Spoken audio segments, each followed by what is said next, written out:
Wow. I've been up here a lot. I've never seen a crowd like this. I think we need a ballroom, and that's happening. It's going to be a beautiful ballroom. This is really a lot of people, most I've ever seen in this room. And we're here for a very serious purpose, very serious purpose. Something's out of control, but we're going to put it in control very quickly like we did on the southern border. I'm announcing a historic action to rescue our nation's capital from crime, bloodshed, bedlam, and squalor, and worse. This is Liberation Day in D.C., and we're going to take our capital back. We're taking it back under the authorities vested in me as the President of the United States. I'm officially invoking Section 740 of the District of Columbia Home Rule Act. You know what that is? And placing the D.C. Metropolitan Police Department under direct federal control, and you'll be meeting the people that will be directly involved with that. Very good people, but they're tough, and they know what's happening, and they've done it before. In addition, I'm deploying the National Guard to help reestablish law, order, and public safety in Washington, D.C., and they're going to be allowed to do their job properly. And you people are victims of it, too. You know, you're reporters, and I understand a lot of you tend to be on the liberal side, but you don't want to get mugged and raped and shot and killed. And you all know people and friends of yours that happened. And so you can be anything you want, but you want to have safety in the streets. You want to be able to leave your apartment or your house where you live and feel safe and go into a store to buy a newspaper or buy something. And you don't have that now. The murder rate in Washington today is higher than that of Bogota, Colombia, Mexico City, some of the places that you hear about as being the worst places on earth, much higher. This is much higher. The number of car thefts has doubled over the past 5 years, and the number of carjackings has more than tripled. Murders in 2023 reached the highest rate probably ever. They say 25 years, but they don't know what that means because it just goes back 25 years. Can't be worse. Our capital city has been overtaken by violent gangs and bloodthirsty criminals, roving mobs of wild youth, drugged-out maniacs and homeless people. And we're not going to let it happen anymore. We're not going to take it. Just like we did on our southern border. Nobody comes through our southern border anymore. 3 months in a row, we had zero. I don't know if that's right, but the people that do the work, it's a very liberal group of people, actually, and they actually said zero for the last 3 months. Nobody thought a thing like that was possible. And, you know, when you say take a look at numbers, I just saw some charts. These are different cities throughout the world. Red is, okay, the red is a place called Washington, D.C. Look at these. Baghdad we doubled up on Baghdad. Panama City, Brasilia, San Jose, Costa Rica, Bogota, Colombia, heavy drugs. Mexico City, I mentioned, Lima, Peru, all double and triple what they are. So do you want to live in places like that? I don't think so. I don't think so. And I think the people in this room, if you wrote correctly, you'd see, look at the kind of numbers we have. D.C., 41 per 100,000, number one that we can find anywhere in the world. Other cities are pretty bad, but they're not as bad as that. Is that where you want to live? The reporters of the world? Juvenile offenders and crimes against persons, as they say. It's getting worse. Not getting better, it's getting worse. And we had a recent indication. There was a story about a man who was just left. He quit because he was asked to do phony numbers on crime. And we're going to look into that. I think Pam is going to be looking into that. But he was asked by the city, I guess, that we don't want to show the real numbers. Let me do numbers so it looks like it's going down. Not going down. And under Biden, it was a disaster. And nobody did anything about it. We're going to do things about it like you wouldn't believe. Every American has a constitutional right to be able to access and petition their government in safety, and countless federal officials and employees likewise have the right to carry out their jobs in peace without being shot. As you know, I lost a very good person a while ago, was shot waiting for his wife. He was in the car. They robbed his car. They shot him. They killed him like it was nothing to it. She was walking to the car. It's a horror show. This issue directly impacts the functioning of the federal government and is a threat to America, really. It's a threat to our country. We have other cities also that are bad, very bad. You look at Chicago, how bad it is. You look at Los Angeles, how bad it is. We have other cities that are very bad. New York has a problem. And then you have, of course, Baltimore and Oakland. We don't even mention that anymore. They're so far gone. We're not going to let it happen. We're not going to lose our cities over this. And this will go further. We're starting very strongly with D.C., and we're going to clean it up real quick, very quickly, as they say. Days ago, a former member of the DOJ staff was savagely beaten by a band of roving thugs after defending a young woman from an attempted carjacking.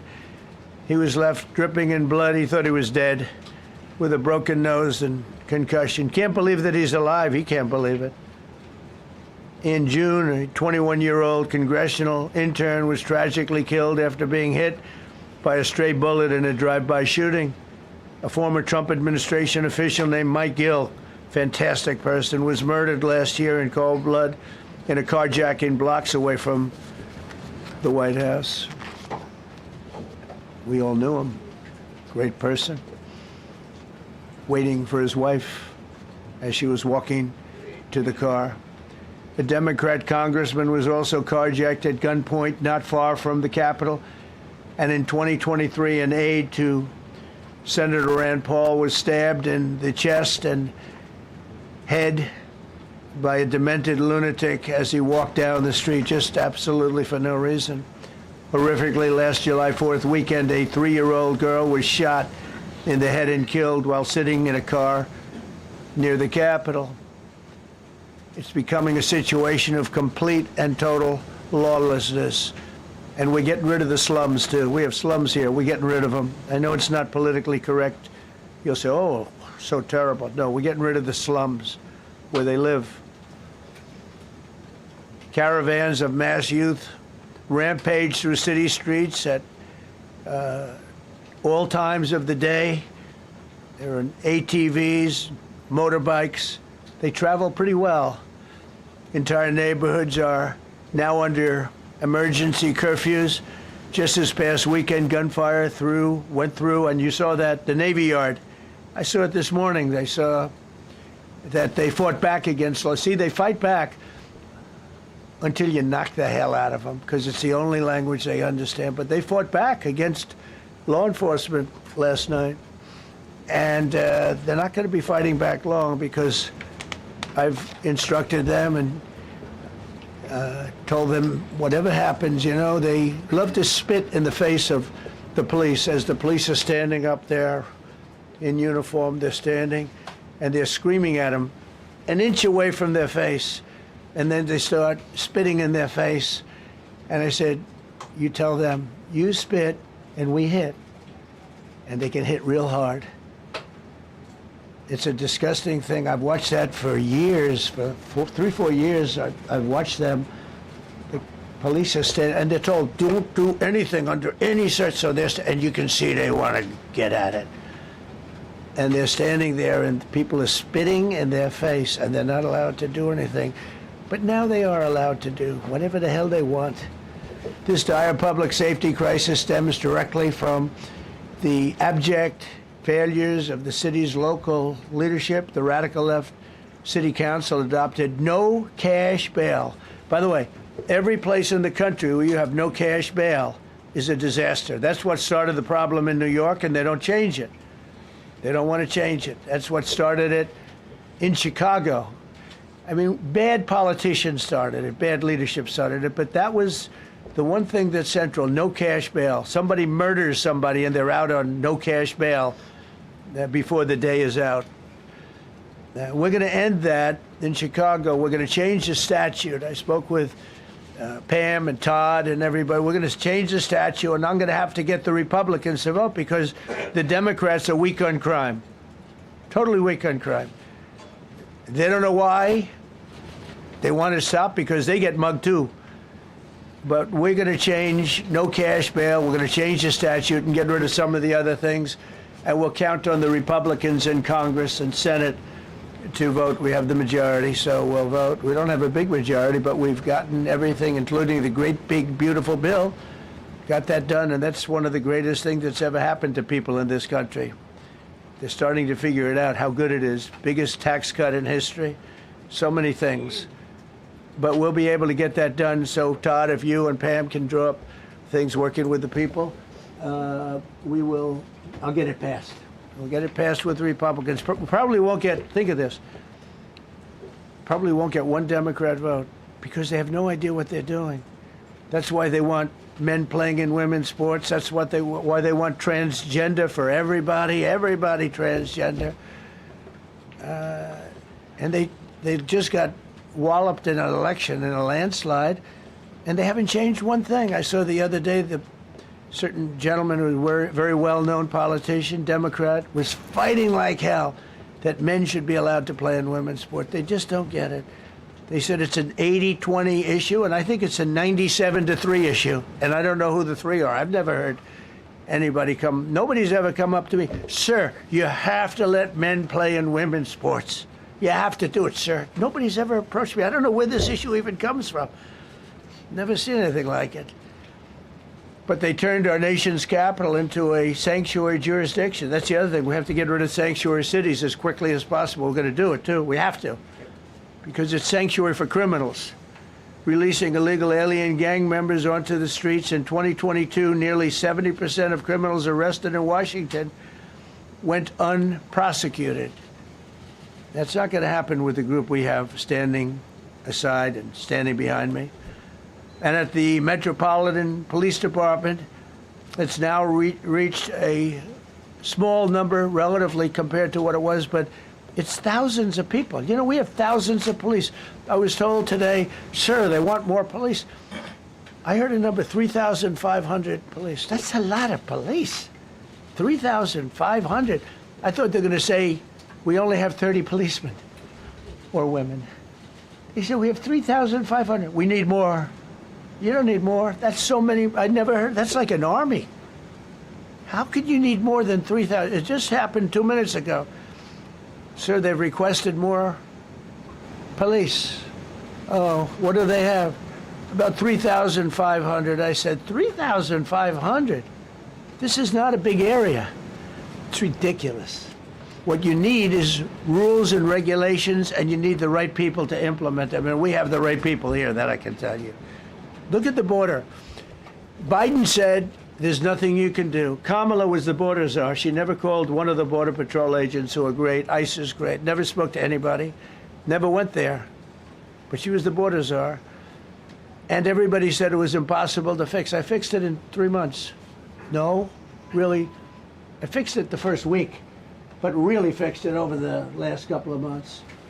And I mean, literally to a point where, as I said, 0 illegals entering our country in the last 90 days. Pretty amazing. It's time for dramatic action. We're going to do the same thing over here. It's going to be a very safe city very soon. We're not looking to take years, because a lot of people die in years. And we've got incredible people in this country, except we have to allow them to do their job. And that we will deliver like nobody's ever delivered before. I actually think it's easy. You know, if you're competent, it's easy. If you're incompetent, it's impossible. But I'm very competent. Last week, my administration surged 500 federal agents into the district, including from the FBI, ATF, DEA, Park Police, the U.S. Marshal Service, the Secret Service, and the Department of Homeland Security. You know, a lot of nations, they don't have anything like that. They got some police, and they're rough police. They don't have DEA, ATF, FBI, Park Police, U.S. Marshal Service, Secret Service, Department of Homeland Security. They got some police, but they're rough police, and they do their job. They don't have crime. We're not going to have crime either. They made dozens of arrests, and that's what starts to happen. Again, cashless bail. Watch what we do with that. Today, we're formally declaring a public safety emergency. This is an emergency. This is a tragic emergency. And it's embarrassing for me to be up here. You know, I'm going to see Putin. I'm going to Russia on Friday. I don't like being up here talking about how unsafe and how dirty and disgusting this once beautiful capital was, with graffiti all over the walls. It's another part of it, by the way, because we're talking about safety, but we're also talking about beautification. We have the most beautiful, potentially, capital in the world. We always had. But people come from Iowa, they come from Indiana, they come and then they get mugged. Not going to happen. Keep coming, because by the time you get your trip set, it's going to be safe again, and it's going to be clean very quickly. We're going to replace the medians that are falling down all over the roads. We're going to replace the potholes. We're going to put a nice new coat of asphalt over the top. No, we don't have to rip the road out and spend 7 years building a new road because they cut everything. Because some designers said, well, we need a 1/4 of an inch more turn for safety reasons. No, we're going to do it right. We're going to get it done quickly. So today we're declaring public safety emergency in the District of Columbia. And Attorney General Pam Bondi, who's fantastic, is taking command of the Metropolitan Police Department as of this moment. And I'll be making the appropriate notifications to Congress and to the mayor, our new DEA administrator, who's one of the top in the country. He better be Terry. If you're not, I'm going to get rid of you so fast. Terry Cole. Terry, thanks. Very good. We just got him, most highly recommended person. And you'll be designated as the interim federal commissioner of the Metropolitan Police Department. Okay? And you run them tough. They're good. You have a lot of good people. You have people that shouldn't be there. You also have people that shouldn't be there.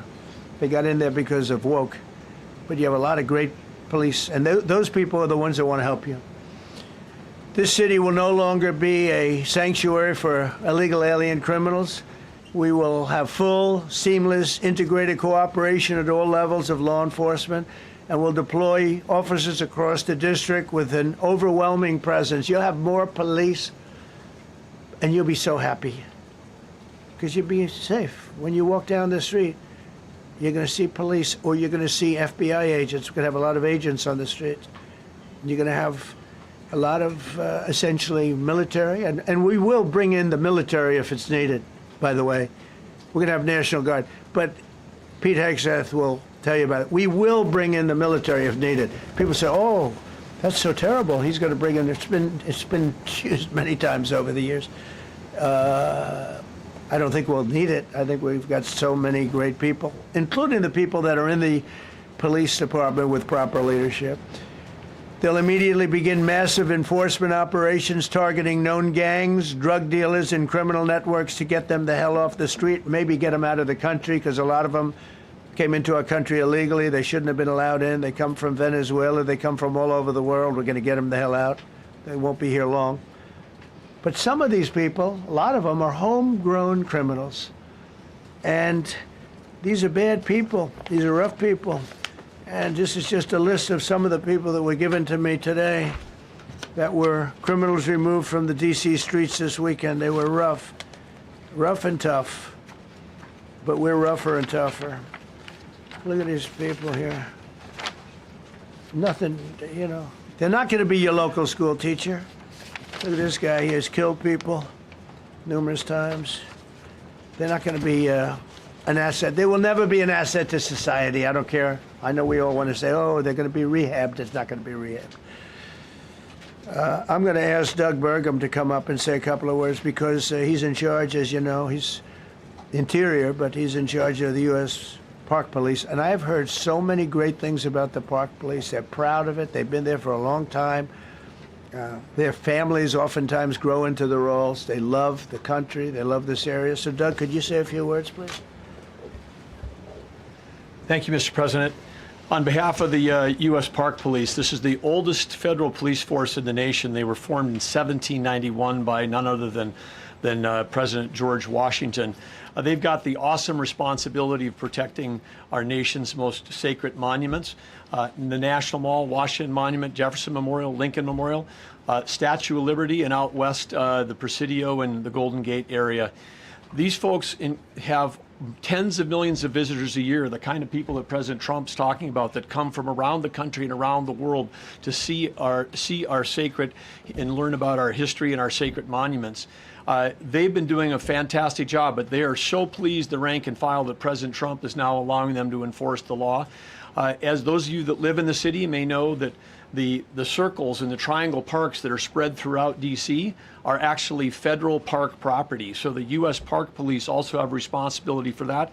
These became littered with homeless camps under the Biden administration. All of you saw that. Since President Trump's executive order on March 27th, making D.C. safe and beautiful again, the U.S. Park Police have removed over 70 homeless camps. And President Trump also talked about beautification. They're stopping and enforcing the laws against graffiti on our monuments. They've removed over 80 specific attacks against our history with graffiti on our monuments. So they continue to do a great job, whether it's in their vehicles, on foot, or on the mounted police that you see around the National Mall.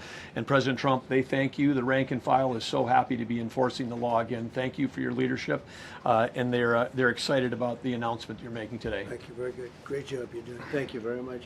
Pete, could you say something about the military, if you would? Well, Mr. President, it's an honor to be here. And at your direction this morning, we've mobilized the D.C. National Guard. It'll be operationalized by the Secretary of the Army, Dan Driscoll, through the D.C. Guard. You will see them flowing into the streets of Washington in the coming week. At your direction as well, sir, there are other units we are prepared to bring in. Other National Guard units, other specialized units. They will be strong, they will be tough, and they will stand with their law enforcement partners. This is nothing new for DOD. As the President noted, at the border, we've got 10,000 troops down there who've been operating in defense cooperation areas, defense zones, where there's zero illegal crossings because of troops on strikers scanning the border. We've been protecting other people's borders for 20 years. It's about time we protect our own, and we're working with ICE and CBP. In Los Angeles, we did the same thing, working with the California National Guard, working with ICE officers. ICE officers deserve to do their job and not be attacked. We will work alongside all D.C. police and federal law enforcement to ensure this city is safe, this city is beautiful. And as I always say about President Trump to the troops, he has their back. And my message to the National Guard and federal law enforcement in Washington is, we have your back as well. Be tough, be strong, we're right behind you. Thank you, Mr. President.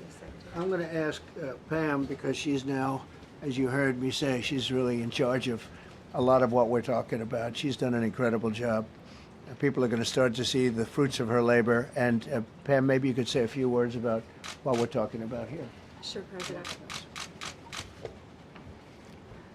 Let me be crystal clear. Crime in D.C. is ending, and ending today. We are going to use every power we have to fight criminals here. President, thank you for caring about our capital. Families come here every summer. Our museums are free. We have the National Zoo. We have the National Gallery. D.C. should be a place where everyone can come and feel safe. Behind me and to my side, we have some of the best career law enforcement and prosecutors in the country who are ready to take this on.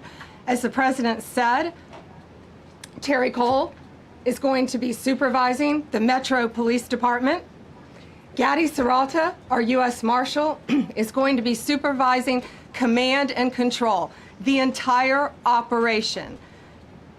Our Deputy Attorney General, Todd Blanche, and I will be working with them closely, along with our great FBI Director, Kash Patel. Kash is going to talk to you in a minute about what we did in Virginia recently with Governor Youngkin. Many of you covered that, and it was tremendously successful.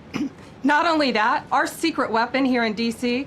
is U.S. Attorney Jeanine Pirro, one of the toughest prosecutors and a former judge, and she is going to be talking about juvenile crime, how it's out of control here, and what she's going to do to fight back. No more crime rampant in our beautiful capital. No more teenage girls beating a disabled man to death.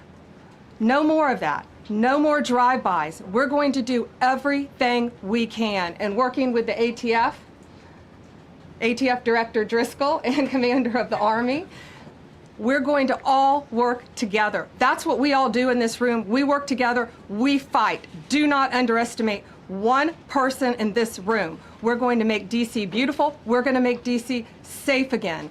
One other thing, just at the wharf a few days ago, the area of the wharf, Terry Cole reached out to me, not even nightfall, on the weekend, where so many families and tourists go. A guy's overdosing from fentanyl on a park bench in the middle of families around. They administered Narcan and saved his life. No more of that. The President of the United States is going to clean up DC, and we're going to be there to help him, and we're going to be successful. Thank you. Thank you, Ben. Cash, talk about Northern Virginia. If you were. Northern Virginia, we had a big success. Thank you, Mr. President. Thank you, Attorney General Bondi, for your leadership, Deputy Attorney General, and the rest of our interagency partners. Mr. President, the following is what happens when you let good cops be cops, and I just want to highlight that before I get into Northern Virginia. This year alone, under President Trump's administration, we've had over 4,000 child victims identified and found. That's a 33% increase from the same time period last year. 33% increase. We've had a seizure of 1,500 kilograms of fentanyl up to this date. That is a 25% increase since the same time period last year. And just to put it in perspective, 1,500 kilograms of fentanyl is enough to kill 115 million Americans. 115 million Americans. Cops are getting after it. The FBI has arrested 19,000 people this year alone. Thanks to President Trump's administrations, that's double than where we were this time last year. And we have also arrested 1,600 people who have committed violent acts against children. 270 of them are human traffickers of children. Mr. President, this is what happens when you have great leadership at the Attorney General with Pam Bondi, your administration's priority of protecting the homeland and protecting American citizens and protecting our children, and the murder rates are plummeting. We are now able to report that the murder rate is on track to be the lowest in U.S. history, in modern recorded U.S. history, thanks to this team behind me and President Trump's priorities. And how do we do it? And what are we going to bring to D.C.? What we did in Northern Virginia, thanks to Terry Cole and Governor Youngkin and the team, we stood up a task force out in my Northern Virginia field office, and we said, let's let good cops be cops, let's get them the intelligence and what they need, and let's get the red tape out of their way, and let's get DOJ partnered up with us to bring great prosecutions, and that's exactly what we did. In 1 month, we arrested 545 violent felons. 545 in the state of Virginia, thanks to Governor Youngkin's partnership. And that simplicity in law enforcement is what's coming to Washington, D.C. When you let good cops be cops, when you give them the intel they need, when you work with our Homeland Security Task Force, when you work with Terry and Gaddy and I go way back to Miami, these guys are great leaders of the respective departments and law enforcement capacities. And when you have the DOJ and President Trump driving behind this mission, we are going to clean up Washington, D.C., and we're going to do it the right way, the lawful way, and we're going to make sure Washington, D.C. is safe again. Thank you, Mr. President. Thank you, Attorney General. Thank you very much. Good job. Thank you, Cash. So the process begins right now. It actually started over the weekend, and we confronted a lot of very bad people. But it's going to be something that will be pretty amazing to you as you watch it. And I think most of you say it's a beautiful thing to do it right. We're going to be removing homeless encampments from all over our parks, our beautiful, beautiful parks, which now a lot of people can't walk on. They're very dirty, we've got a lot of problems. But we've already started that. We're moving the encampments away, trying to take care of people. Some of those people, we don't know how they even got there. Some of those people are from different countries, different parts of the world. Nobody knows who they are. They have no idea, but they're there. We're getting rid of the people from underpasses and public spaces from all over the city. There are many places that they can go, and we're going to help them as much as you can help. But they'll not be allowed to turn our capital into a wasteland for the world to see. The Metropolitan Police Department and the federal authorities will be supported in the effort, a really big effort, the 800 DC National Guardsmen that we'll put on, and much more if necessary, much more. You remember I said, I offered 10,000 once. Remember I said to a certain person, a person who I thought always was highly overrated, not very competent, but I said, if you need them, we'll give you 10,000 of the military or the National Guard. They turned me down.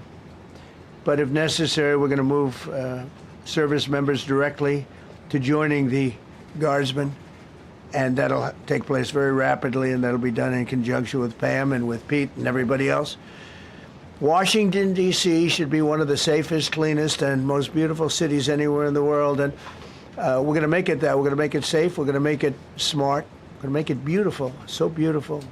Some of the buildings, we're going to add to it. You see what we've done at the White House. White House is a whole different building. I do that in my part-time because it's a natural instinct as a real estate person. I was very good at that, and I was very good at fixing things up. I like fixing things up. You see what's happening. The marble floors are being reinstalled, renovated, fixed. The whole place is becoming very beautiful. We're going to be adding a magnificent ballroom, most beautiful ballroom, I think, anywhere. We need it. I would have certainly loved to have had it today.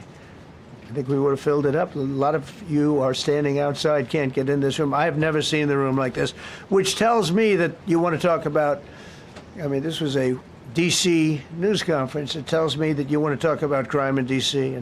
and beautification of D.C., but I'm going to put that's easy. And I think, frankly, fixing the crime with the pros, fixing the crime is easy, too. A person who I've known for a long time, and she's been incredible. She was a fantastic, one of the best ever district attorneys in New York. She was in Westchester, and she became a judge, very successful judge. And then she went into showbiz because she was such a good DA and such a good judge, tough judge, but fair, always fair. Nobody ever complained about that, but she was tough. And because of that and her reputation, she went into showbiz. So a lot of people don't, they think of Janine as showbiz. Actually, showbiz was not her thing. And she did great. She was on, along with a couple of other of my friends, on the #1 show. And she did great, but this is what she loves doing. This is really her baby. What she's going to do is going to be incredible. And I'd like to speak for just a few seconds on what she has in mind, what she wants to do. We're going to be appointing some judges. We have some open spots, and we're going to take people, because the judges are letting killers out. They just say, go, that's okay, don't worry about it. So we're putting some, Pam recommended, Todd recommended, some judges that are great. Janine recommended. Janine's given me 3 great candidates already. We have about 10 open spots, and we can probably create some more. We need them. Janine, would you say a few words, please? Thank you very much, Mr. President, and thank you, Madam Attorney General, and to all my partners here. We all want the same thing. We all want a safe city. We want a safe capital. We want to be able to bring our families here. We want to be able to come and enjoy the history that makes this place great. And unfortunately, we are not in that position right now. And Mr. President, I want to thank you for taking the step that we need right now to make criminals understand that they are not going to get away with it anymore. And I'm not going to stand here and go over and over the cases. But what I can tell you is this. I see too much violent crime being committed by young punks who think that they can get together in gangs and crews and beat the hell out of you or anyone else. They don't care where they are. They can be in DuPont Circle, but they know that we can't touch them. Why?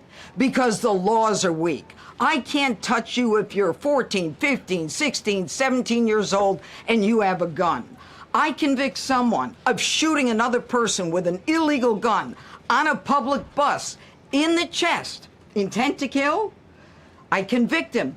And you know what the judge gives him? Probation. Says you should go to college.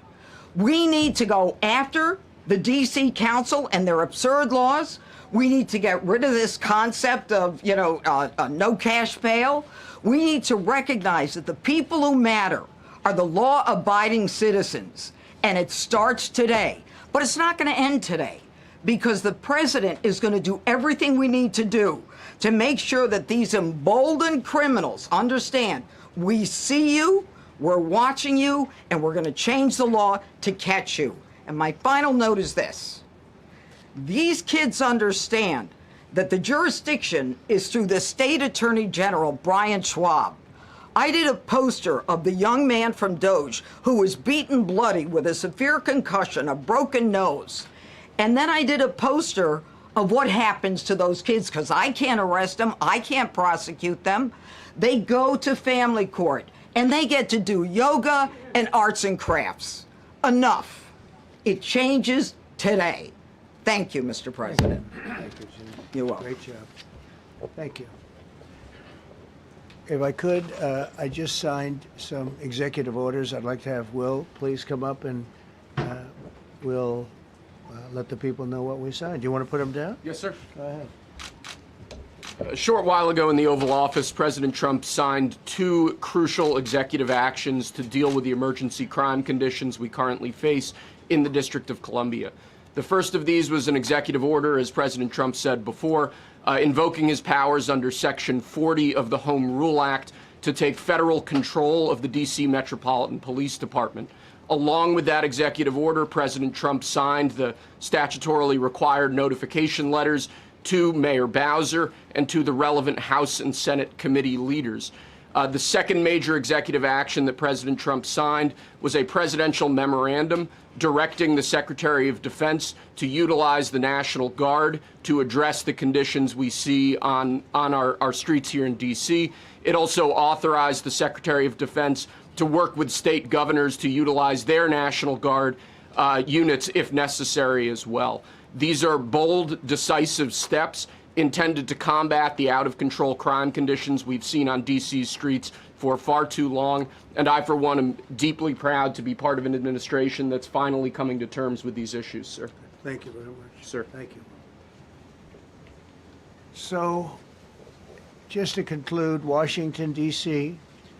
should be one of the safest, cleanest, most beautiful places anywhere in the world. It was years ago.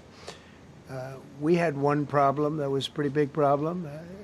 The radical left got out of control, and they started trying to rip down statues. And I said, let's go pass a law real fast. We're going to do it real fast. But we were blocked by the Democrats, who do not want safety.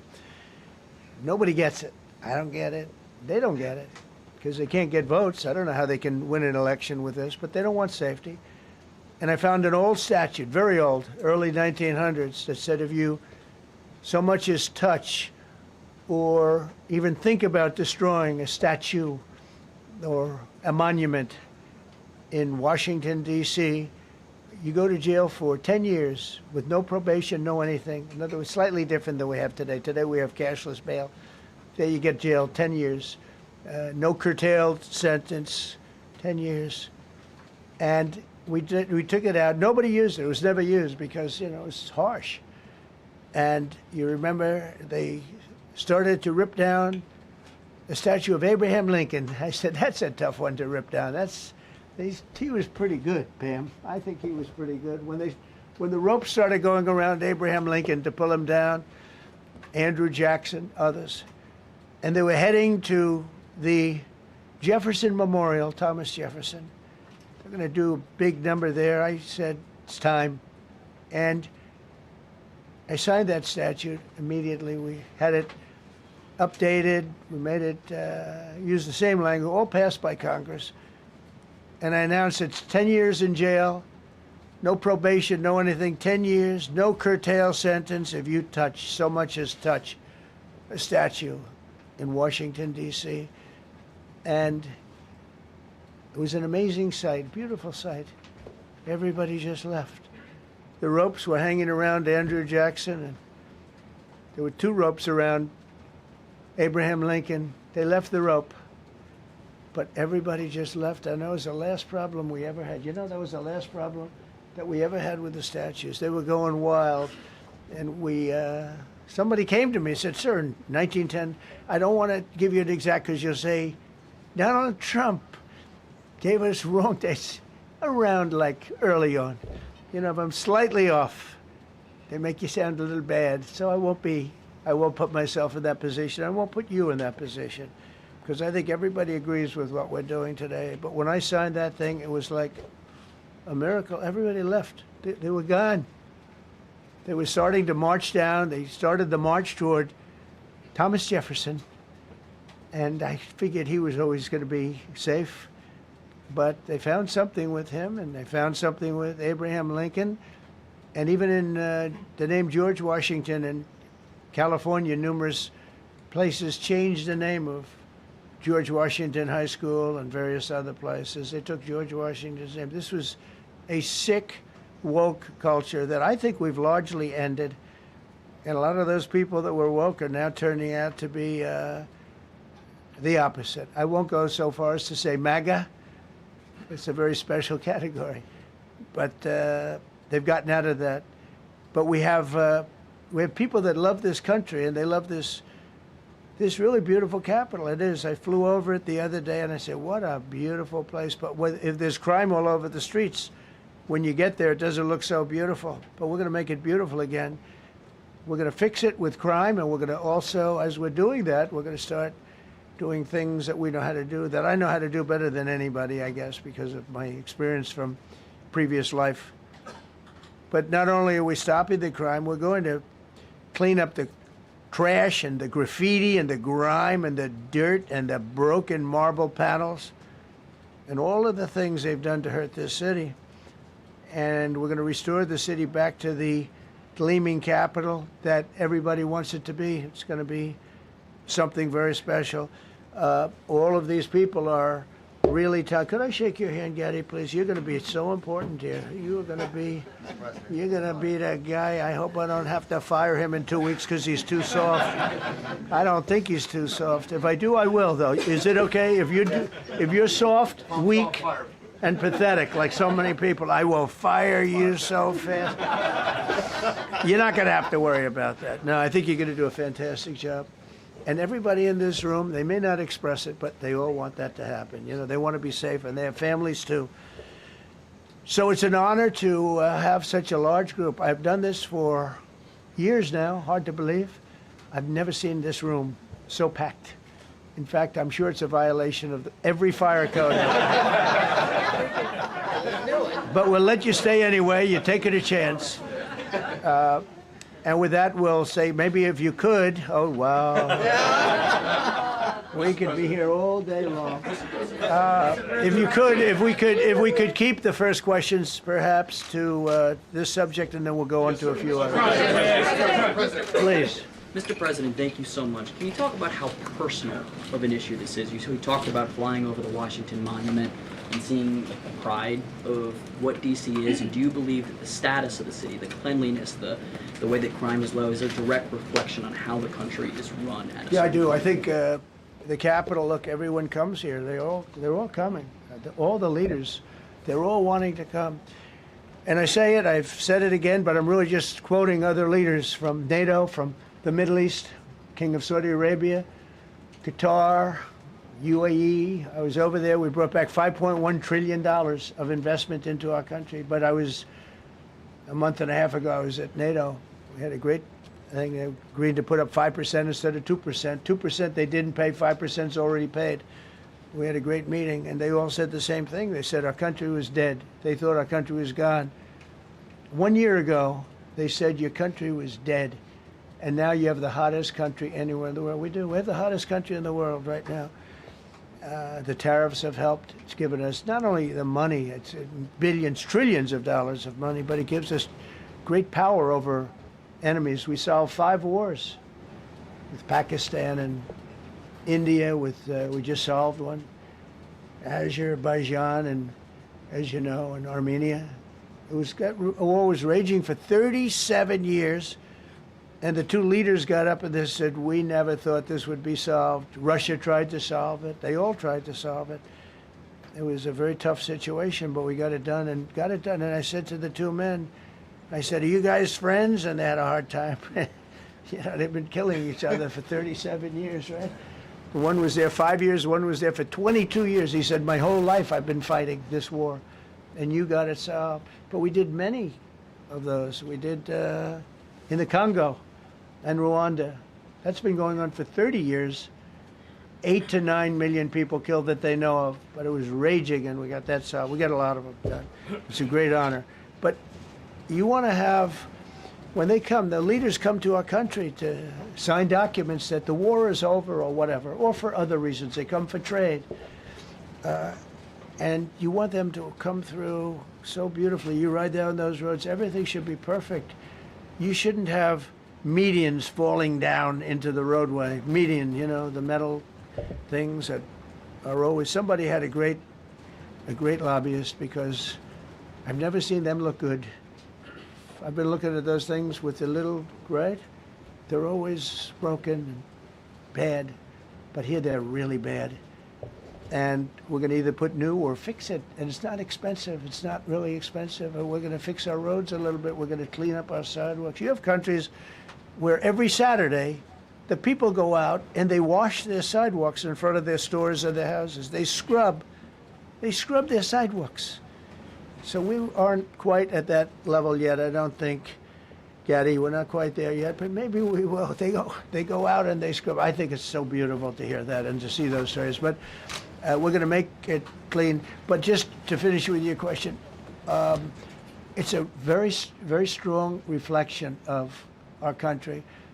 And when they see a bad city, you know, my father always used to tell me, I had a wonderful father, very smart, and he used to say, son, when you walk into a restaurant and you see a dirty front door, don't go in, because if the front door is dirty, the kitchen's dirty also. Same thing with the Capitol. If our Capitol's dirty, our whole country is dirty, and they don't respect us. So it's a very good question, actually. Mr. President, sorry. Question for you on the specific issue. Do you expect more cities to follow DC's path if this goes through? So the idea is that Chicago, LA, San Francisco, would they expect similar action what we've seen in DC? And the other question, sir, there's reporting that the administration is going to reclassify marijuana. Would that send mixed messages that if marijuana is okay, some drugs are okay, but we're trying to clean up crime? How do they go hand in hand? We're only looking at that. That's early, but you know, somebody reported it, which is fine. We're looking at it. Some people like it, some people hate it.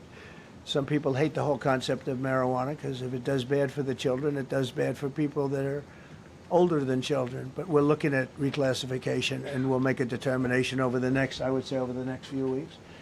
And that determination hopefully will be the right one. It's a very complicated subject, the subject of marijuana. I've heard great things having to do with medical, and I've had bad things having to do with just about everything else. But medical and, for pain and various things, I've heard some pretty good things. But for other things, I've heard some pretty bad things.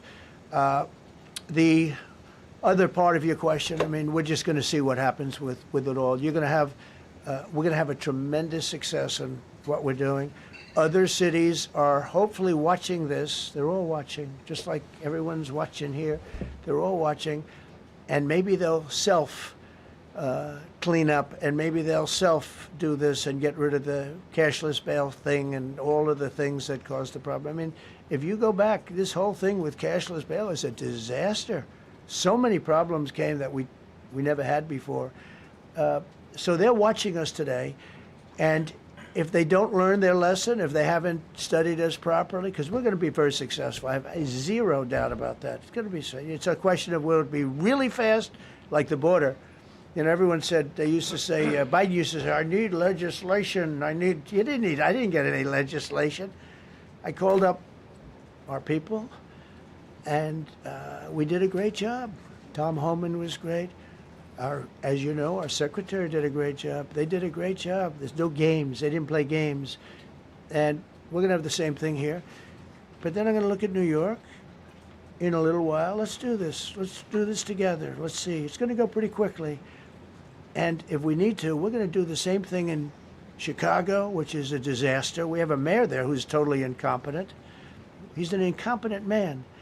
And we have an incompetent governor there. Pritzker's an incompetent. His family threw him out of the business, and he ran for governor. And now I understand he wants to be president.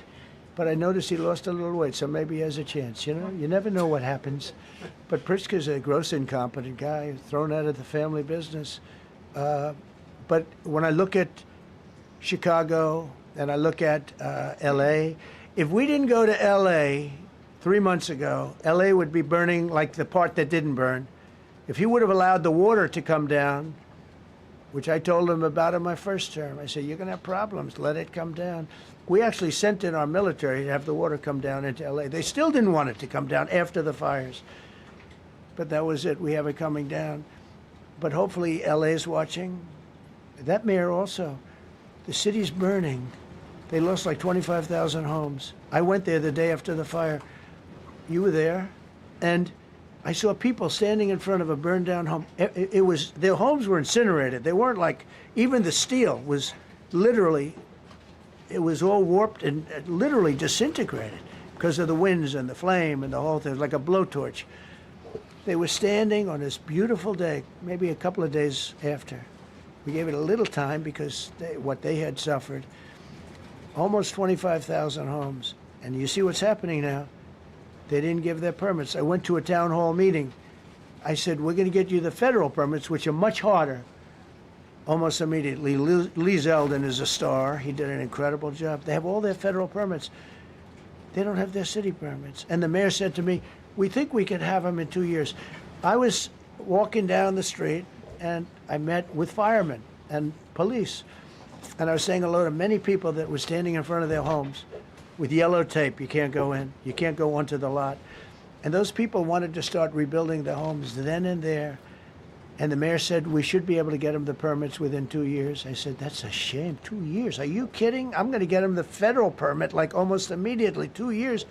And she roared back, well, maybe 1 year. The place was booing her out of the place. They don't have their permits to build their homes. And now they're talking about putting, this is among the most beautiful areas was in the country. Now they're talking about putting low-income housing there. Can you believe this? I love low-income housing. I made money with low-income housing. I built low-income housing. I know more about low-income housing and luxury housing. I know about everything real estate. They want to replace some of those homes with low-income housing. They haven't gotten their permits yet.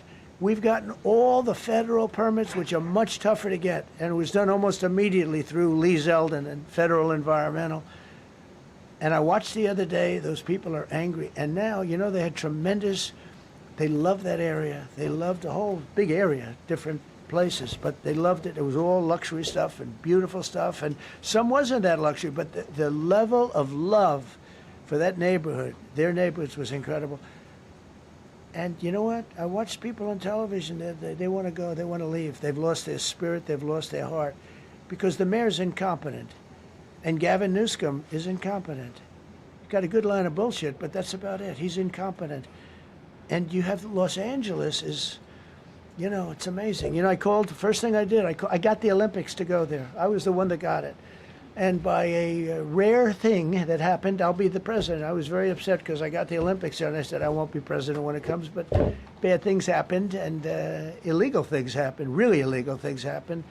Now it turns out one good thing was I'm going to be the president for the Olympics for 2050, for 250, which is going to be fantastic, and also for the World Cup. So we have a lot of good things, and I hope 250 is going to be the 250th anniversary is going to be the best. But when I looked at those people, and I saw last night on television that they still don't have their permits, it's a disgrace what's happened in Los Angeles. Yeah, thank you. The China tariff deadline is tonight. Do you plan to extend that? We'll see what happens. China's been, we've been dealing very nicely with China, as you probably have heard. They have tremendous tariffs that they're paying to the United States of America. And we'll see what happens. They've been dealing quite nicely. The relationship is very good with President Xi and myself. President, you mentioned your upcoming meeting with President Putin. Can you tell us what you hope to get out of that and whether you consider inviting President Zelensky to join? So you have to understand, this is a war that should have never happened. This is a war that wouldn't have happened if I were president. It would have never happened. It was the apple of his eye. I got along very well with President Putin. But if you look, under President Bush, they took a lot of territory. Under President Obama, they took a lot of territory. Under Biden, they essentially took the whole thing. You know, it's just a question of time. Under Trump, you know what they took? Nothing, nothing. I was the one that said, you can't build your pipeline. That was half built. I came in, I stopped the pipeline. It's called Nord Stream 2. Nobody knows that, you know. Nobody ever heard of Nord Stream 2. You might have not even heard of it. Biggest pipeline in the world. I stopped it. I was not a friend of Russia, but I got along well with Putin. It's always good to get along with other countries if possible, but that doesn't mean you roll over like Biden did. Biden came in and he immediately approved the pipeline. I couldn't believe it. Then they say Trump wasn't tough on Russia. I wasn't tough. I was the toughest.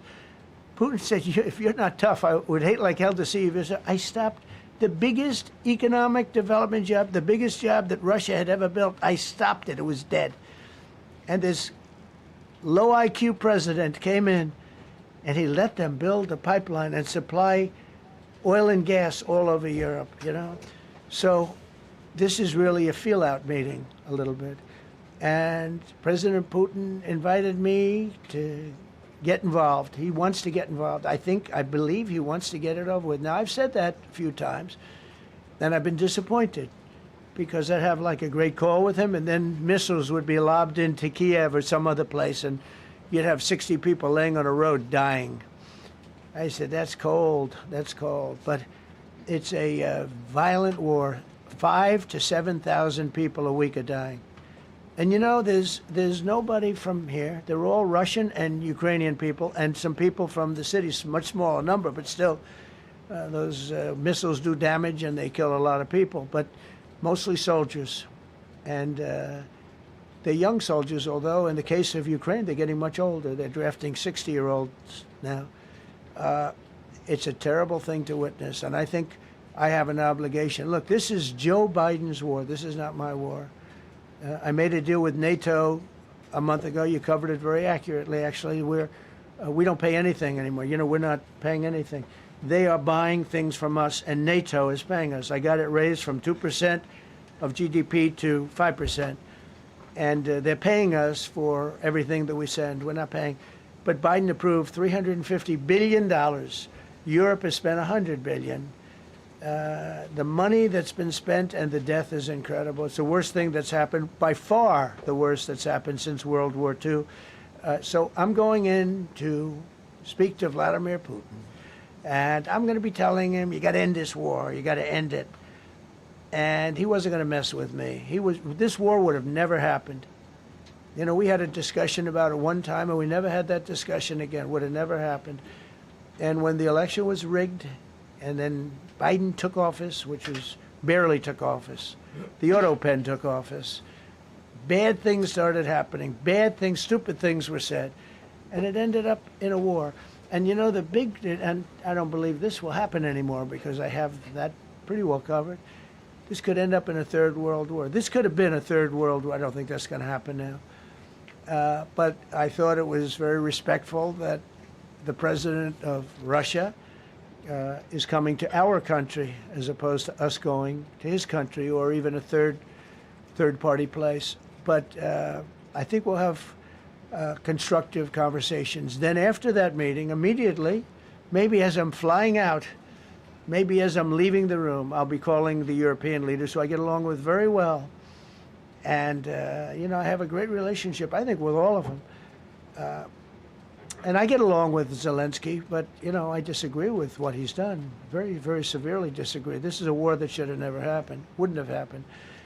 But I'll be speaking to Zelensky. The next meeting will be with Zelensky and Putin, or Zelensky and Putin and me. I'll be there if they need. But I want to have a meeting set up between the two leaders. I was a little bothered by the fact that Zelensky was saying, well, I have to get constitutional approval. I mean, he's got approval to go into war and kill everybody, but he needs approval to do a land swap because there'll be some land swapping going on. I know that through Russia and through conversations with everybody to the good, for the good of Ukraine. Good stuff, not bad stuff. Also, some bad stuff for both. So there's good and there's bad. But it's very complex because you have lines that are very uneven, and there'll be some swapping, there'll be some changes in land, and the word that they will use is, they make changes. We're going to change the lines, the battle lines. Russia's occupied a big portion of Ukraine. They've occupied some very prime territory. We're going to try and get some of that territory back for Ukraine. But they've taken some very prime territory. They've taken largely ocean, in real estate we call it oceanfront property. That's always the most valuable property. If you're in a lake, a river, or an ocean, it's always the best property. Well, Ukraine, a lot of people don't know that Ukraine was largely 1,000 miles of ocean. That's gone. Other than one small area, Odessa, it's a small area. There's just a little bit of water left. So I'm going to go and see the parameters. Now, I may leave and say, good luck, and that'll be the end. I may say this is not going to be settled. I mean, there are those that believe that Putin wanted all of Ukraine. I happen to be one of them, by the way. I think if it weren't for me, he would not be even talking to anybody else right now. But I'm going to meet with him. We're going to see what the parameters are. I'm then going to call up President Zelensky and the European leaders right after the meeting, yeah. And I'm going to tell them what kind of a deal. I'm not going to make a deal. It's not up to me to make a deal. I think a deal should be made for both. I think Russia has to get back into building their country. It's a massive country. I think they have 11 time zones, if you can believe it. It's a massive, it's by far, from the standpoint of land, it's by far the largest. They have tremendous potential in Russia to do well. They're not doing well. Their economy is not doing well right now because it's been very well disturbed by this. It doesn't help when the President of the United States tells their largest or second largest oil buyer that we're putting a 50% tariff on you if you buy oil from Russia. That was a big blow. And then they say, gee, he wasn't so tough. Nobody else would have done that. And I haven't stopped there. I mean, look, I was all set to do things far bigger than that, but I got a call that they'd like to meet, and I'm going to see what they want to meet about. I'd like to see a ceasefire. I'd like to see the best deal that could be made for both parties. It takes two to tango, right? So ultimately, I'll have a meeting next week. I had a great relationship with him, considering the fact that I was not nice to him because of the pipeline. I ended the pipeline. I also gave the javelins. Do you ever hear of a javelin? Javelin is called a tank buster. They say that Obama gave them sheets and I gave them javelins. If it weren't for me, all those tanks that were destroyed at the first days of the war because the tanks got stuck in the mud, some commander made a better. They would have been in Kiev in 4 hours going down the highway. But a Russian general made a brilliant decision to go through the farmland instead. And they just had torrential rains, and the rains were so bad, and it was mud, and those tanks got stuck in the mud. I don't know who that general is, but knowing Vladimir, he's probably not around any longer because all those tanks were stuck in the mud, and they went along with the javelins. I gave them the javelins. You know that, right? I gave them javelins. They gave them sheets. But I'm going to meet with President Putin, and we're going to see what he has in mind. And if it's a fair deal, I'll reveal it to the European Union leaders and to the NATO leaders and also to President Zelensky. I think out of respect, I'll call him first. And then I'll call them after. And I may say, lots of luck, keep fighting. Or I may say, we can make a deal. If not, I will tell you this. I've seen a poll coming out of Ukraine. 88% of the people would like to see a deal made. And if you go back 3 years, everybody was gung-ho for war. Everybody's gung-ho for war until you have it. It's an amazing thing. I had it with a couple of countries where I couldn't get a deal done with one particular country. And I just couldn't. The guy's great. He's a friend of mine. Great. Good leader. Tough as hell. I couldn't get the deal done. And then he went into war for a short period of time. You know where I'm talking about. First term. And it was nasty. Guys being killed all over the place. And he went through 1 week of war, and I was able to get the deal done. He said, this is nasty. Yes, please. Yeah, just to follow up on what you were saying there. First of all, Volodymyr Zelensky is not invited on Friday? He wasn't a part of it.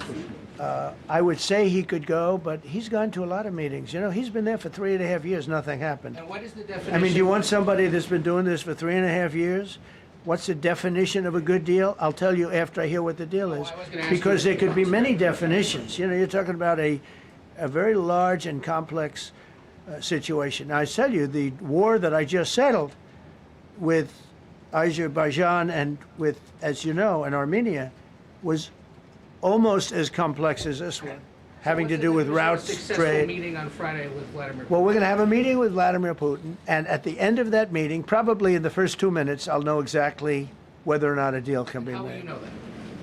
Because that's what I do. I make deals. Mr. President. Please, go ahead. Yeah, thank you, Mr. President. I'm going to ask you two questions, one about China, one about Russia, if I could. On China, your administration agreed to send the most advanced or advanced NVIDIA and AMD chips. No, obsolete. No. Obsolete chip.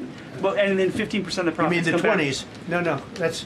This is an old chip that China already has. And I deal with Jensen, who's a great guy, and NVIDIA.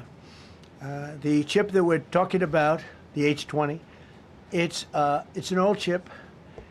China already has it in a different form, different name, but they have it. Or they have a combination of two will make up for it and even then some. Now Jensen Jensen's a very brilliant guy, and Jensen also has a new chip, the Blackwell. Do you know what the Blackwell is? The Blackwell is super duper advanced. I wouldn't make a deal with that, although it's possible I'd make a deal, a somewhat enhanced in a negative way Blackwell. In other words, take 30% to 50% off of it. But that's the latest and the greatest in the world. Nobody has it. They won't have it for 5 years. But the H20 is obsolete. You know, it's one of those things, but it still has a market. So I said, listen, I want 20% if I'm going to approve this for you, for the country, for our country, for the U.S. I don't want it myself. You know, every time I say like 747, I want, yeah, for the Air Force. So I just wanted, so when I say I want 20, I want for the country. I only care about the country. I don't care about myself. And he said, would you make it 15? So we negotiate a little deal. So he's selling a essentially old chip that Huawei has a similar chip, a chip that does the same thing. And I said, good, if I'm going to give it to you, because they have a, they have a stopper, what we call a stopper, not allowed to do it. It's really known as a restrictive covenant. And I said, if I'm going to do that, I want you to pay us as a country something, because I'm giving you a release. I released them only from the H20. Now, on the Blackwell, I think he's coming to see me again about that. But that will be a unenhanced version of the big one. Like, I don't know if you know it, we will sometimes sell fighter jets to a country, and we'll give them 20% less than we have. You know what I mean, right? That's the same. So on Russia, do you see a time, Mr. President, when there could be normal trade between the U.S. and Russia? Should your meeting go well, should there be peace? I do, yeah. Russia has a very valuable piece of land. If Vladimir Putin would go toward business instead of toward war, it's a warring nation. That's what they do. They fight a lot of wars. A friend of mine said Russia's tough because they just keep on fighting. They beat Hitler, so did we. And they beat Napoleon. They've been doing this for a long time. I asked a question to a very, very smart man that some people like and some people don't like. Viktor Orban, right? From Hungary, the head of Hungary. And he's in that same area and knows the two countries very well. I said, this was before Biden didn't do anything to get us out of it. He could have gotten us out of that. It would have never happened. I said, so can Russia be beaten by Ukraine? He looked at me like, what a stupid question. He said, Russia's a massive country, and they win their country and they win their life through wars. They fight wars. That's what they do. He said, China beats you with trade. Russia beats you with war. That was a very interesting statement. China's not beating us with trade, not when I'm in charge. But they were beating Biden with trade, but they never beat us with trade. Don't forget, China had to pay $400 billion worth of tariffs when I was last time. That was last time. And if we didn't have COVID, all of this stuff we would be loaded. We're finding hundreds of billions of dollars of cash is pouring into our country now because of tariffs. And all we're doing is we're doing what they do to us. It's so beautiful to see it. They found last month, as you saw, $25 billion of excess cash flow. They say, where did it come from? I said, I'll tell you where it came from. It came from a place called tariffs, and we're doing very well. We're really doing well. But I expect to have a meeting with Putin that I think it'll be good, but it might be bad. And I'm here for one reason, to get rid of a war that somebody else started. Should have never happened. And if I could end it, great. Complex war, a lot of bad blood, But Zelensky's been there for 3.5 years. So if you put him in a room, now I will say this, ultimately I'm going to put the two of them in a room. I'll be there or won't be there. And I think it'll get solved. Yeah, please be happy. Thank you, Mr. President. Excuse me, I'm going to suggest, because do you have any other questions on DC? Because I don't want them to be, wait. These are incredible people. I don't want them to be standing up here on subjects that, does anybody have a question of them? And then you guys can leave.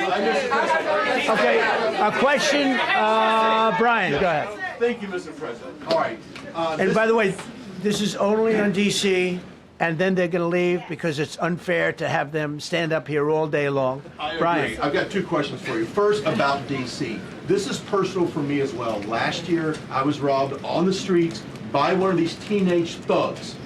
Had a gun, got away with it. Let's talk about the effort that between law enforcement, prosecutors, and judges, because it's a recycling belt. Like, these kids go, they don't fear the police. They know it. If you talk about how we've got to get these judges and put these kids behind bars, right. Adult crimes deserve adult penalties. And my second question, I'll after you answer that, please.